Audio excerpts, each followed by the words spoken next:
प्रत्येक मनुष्य को यह जानना जरूरी है कि मैं कौन हूँ, मैं संसार में क्यों आया हूँ, मेरे जीवन का उद्देश्य क्या है, दुख क्यों है,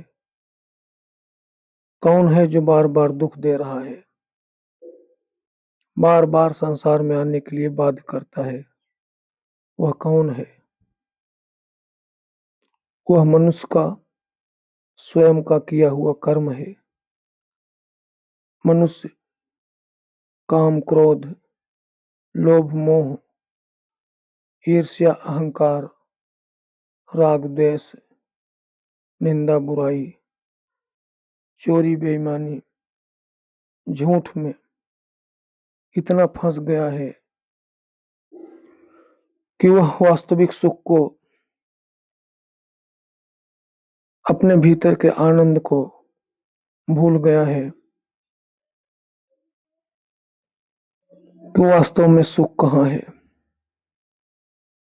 बाहर से वह धनवान बनना चाहता है,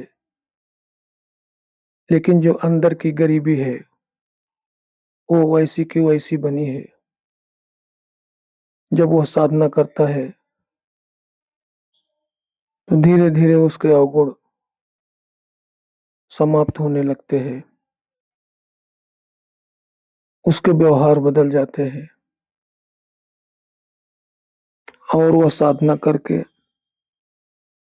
भोग और मोक्ष दोनों प्राप्त कर लेता है। जैसे मनुष्य को समय समय पर भूख लगती है, वैसे मनुष्य के भीतर समय समय पर ध्यान उठता रहता है, लेकिन वो समझ नहीं पाता है।